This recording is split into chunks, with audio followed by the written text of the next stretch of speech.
बच्चों, आज हम पढ़ेंगे पुष्प के विभिन्न भाग और उनके कार्य। ये कौन सा पुष्प है? ये है गुड़हल या मंदार भी कहते हैं इसको, और अलग अलग रंग में आप सभी देखे हो, है ना। तो ये इसमें पुष्प के अलग अलग भाग की संरचना कैसी होती है, उसके क्या कार्य है, आज हम जानेंगे। किसी भी पौधे का प्रजनन अंग उसका पुष्प होता है। इसमें बाहर का डंठल दिख रहा है और ये डंठल कहलाता है पुष्प वृंत। क्या कहते हैं इसको? पुष्प वृंत। माने फूल का जो डंठल है उसी को पुष्प वृंत कहा जाता है। और इससे लगा हुआ फिर से हरा भाग दिखाई दे रहा है, ये कहलाता है बाह्य दल। ठीक है, ये फूल की सुरक्षा करता है जब वो कली की अवस्था में होता है।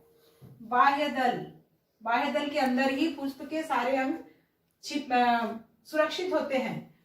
इससे लगा हुआ रंगीन भाग जो फूल को आकर्षक बनाता है, इस आकर्षक रंगों से ही पक्षी, तितली, भौरे आदि पुष्प की ओर आकर्षित होते हैं। ये भाग है दल। ये अलग अलग फूलों में अलग अलग रंग का होता है। अब इसमें ये बीच में लंबा एक भाग दिख रहा है ना। ये फूल का नर जननांग और मादा जननांग पुंकेसर और स्त्री केसर है। जैसे इसमें मंदार के पुष्प में हम देखते हैं कि ऐसा बीच में सामने की तरफ इस प्रकार लगे हुए होते हैं, और ये पूरा भाग कहलाता है पुंकेसर। इसको क्या कहते हैं? पुंकेसर। पुंकेसर पुष्प का नर जननांग है।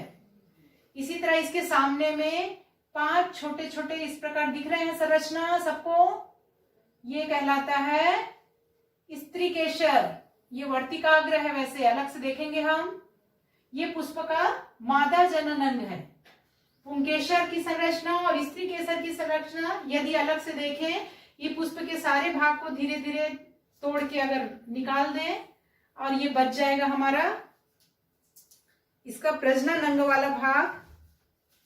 तो इसमें आपको स्पष्ट दिखाई देगा पुंकेसर और स्त्री केसर।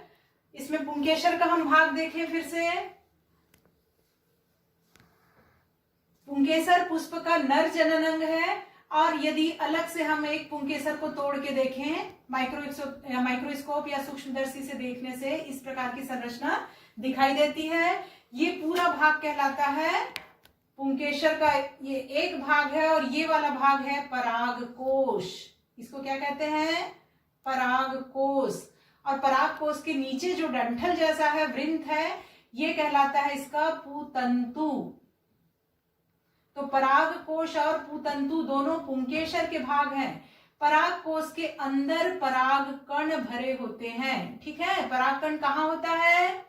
परागकोश के अंदर भरा होता है ना। अब किसी भी फूल से फल बनने की क्रिया में ये परागकोश के अंदर भरा हुआ जो परागकण है वो कीटों के माध्यम से या पक्षी या भौरे या तितली के पैरों में चिपक कर कहाँ पहुंचता है? यहां से निकलकर स्त्री केसर के वर्तिकाग्र वाला भाग।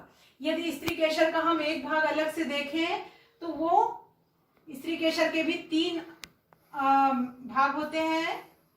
नीचे में गोल फूला हुआ भाग, इसको फूल को धीरे से तोड़ के निकालेंगे तो पुष्प वृंत से लगा हुआ ये गोल फूला भाग है।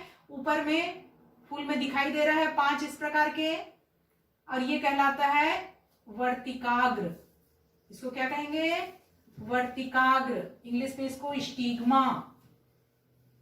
बीच में इसका डंठल, जैसे यहाँ पे पुतंतु देखे, इसी तरह इसमें होता है वर्तिका। और ये है अंडाशय। तो स्त्री केसर के 3 भाग हो गए। ये पूरा मिलाकर कहलाएगा स्त्री केसर। इसको क्या कहेंगे? स्त्री केसर। तो स्त्री केसर के 3 भाग, वर्तिकाग्र, वर्तिका और अंडाशय। अब किसी भी फूल से फल बनने का कार्य कब होगा? जब ये परागकोश के अंदर का भरा हुआ परागकण, मतलब ये वाला भाग यहां तक पहुंचेगा। जैसे हम इसमें देखें, ये परागकण पक्षी या पानी के बहाव से या वर्षा से या तितली, भौरे आदि से यहां तक जब पहुंच जाता है, तो जैसे तुम चने का अंकुरण देखे हो, चना में अंकुरण निकलता है, उसी प्रकार यहाँ पर ये अंकुरित होता है और इससे एक नली जैसी, ये पूरी नलिका के रूप में होती है। और ये परागकण कहाँ पहुंच जाता है? अंडाशय में। और इसके बाद ही फूल से फल बनता है। इसीलिए हम देखते हैं कि पौधों में फूलों की मात्रा बहुत ज्यादा होती है। जैसे अभी आम का सीजन है, आप बोर देखे होंगे आम का, जिसमें बहुत अधिक बोर आते हैं, लेकिन उतना उस अनुपात में फल नहीं लगता, क्योंकि परागण की क्रिया नहीं हो पाती। कौन सी क्रिया? परागण। तो अब परागण की परिभाषा बताओ। परागण किसको कहेंगे? पराग कोश से पराग कण का वर्तिकाग्र तक पहुंचने की क्रिया को परागण कहते हैं। ठीक है, पराग कोश से पराग कण का निकलकर वर्तिकाग्र तक पहुंचने की क्रिया को परागण कहते हैं। और ये किसके द्वारा होता है? तितली, भौरे, वर्षा या तेज आंधी तूफान, किसी भी माध्यम से वहां से निकलकर स्त्रीकेशर के वर्तिकाग्र तक पहुंच जाता है, तभी परागण की क्रिया पूरी होती है। और परागण की क्रिया के पश्चात ही फूल से फल बनता है। तो ये तो है पुष्प के अलग अलग भाग, उनके कार्य। तो पुष्प के मुख्य रूप से 4 भाग हो गए। पहला बाह्यदल, दल, पुंकेसर और स्त्रीकेशर, ये पुष्प के 4 मुख्य अंग हैं। उसी तरह पुंकेसर का 2 भाग है, परागकोश और पुतंतु। स्त्रीकेशर के 3 भाग हैं, वर्तिकाग्र, वर्तिका और अंडाशय।